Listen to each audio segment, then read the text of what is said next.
And finally, a great, wonderful friend of mine, a man I'm so proud to know, a man filled with compassion and who will do a wonderful job leading this organization as your new president and chairman of the board, Chief Dan Eggleston.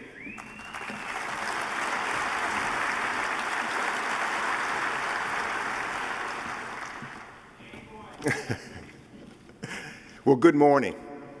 I would like to begin by thanking the IAFC membership and its leadership. This is an incredible organization that provides innumerable resources and a wealth of knowledge to its members of the fire service. The leaders, our board of directors, CEO Mark Light and his outstanding staff all show an incredible level of dedication and professionalism every single day. Each of you here today exemplify the finest our fire service has to offer. We have much to be proud of. I would like to recognize my dear friend and outgoing president, Tom Jenkins. He tackled some very difficult issues during this tumultuous year and helped keep the IAFC focused on providing value to our membership. It's an honor to have had Chief Jenkins set the bar for me and then embrace the challenge. You know, firefighting isn't just a profession, it's a calling. Those of us who've had the good fortune to serve the public in this honorable career know exactly what I mean. We have a natural affinity to help others without expecting anything in return. The fire service is family and a culture unlike any other. Like many of us in the fire service, I followed in my father's footsteps. My father, Jack Eggleston, served the fire service for over 30 years. He often sacrificed time away from his family in order to help others, as many in this room have certainly done as well. My brother-in-law, Mike Ferguson, who is a battalion chief in Petersburg, Virginia, is here today, along with my sister, Jackie. She's a school teacher and has served in many leadership roles in the volunteer fire service. I'd also like to recognize my partner, Shelley Jameson, who's assistant chief with the Phoenix Fire Department, for unwavering support. One of the many common bonds that we share is a true love for the fire service. Their pride, and our service to our communities run deep. Everyone in this room who proudly wears the mantle of a firefighter or is connected to the fire service knows exactly what I'm speaking about. There is a deep satisfaction in our association with the fire service and an abundance of pride.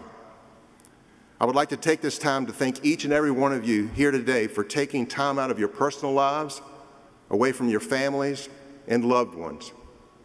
Whether it's in service to your community, instructing, mentoring, or traveling to conferences such as this one, your allegiance to this career is laudable. I know I speak for the leaders of the IAFC when I extend my deepest and most heartfelt gratitude to your professionalism and dedication. Our jobs are changing. Like so many other regions of the country and the world of late, communities are experiencing their share of turmoil. In 3 days, the Albemarle-Charlottesville community will mark the one-year anniversary of a civil disturbance that drew the eyes of the nation. We are all experiencing some of the stormiest and most demanding issues we have ever seen in the fire service. I know that each of you are responding to similar challenges in your community. We aren't just firefighters anymore, we're civil servants called upon at a moment's notice to answer any call for service. There are other battlegrounds we face as well.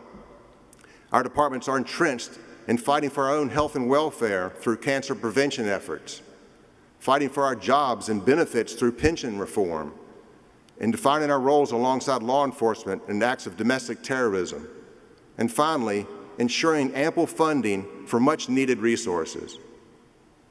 I feel it's important to acknowledge that the IAFC embraces these challenges and is at the forefront of finding solutions.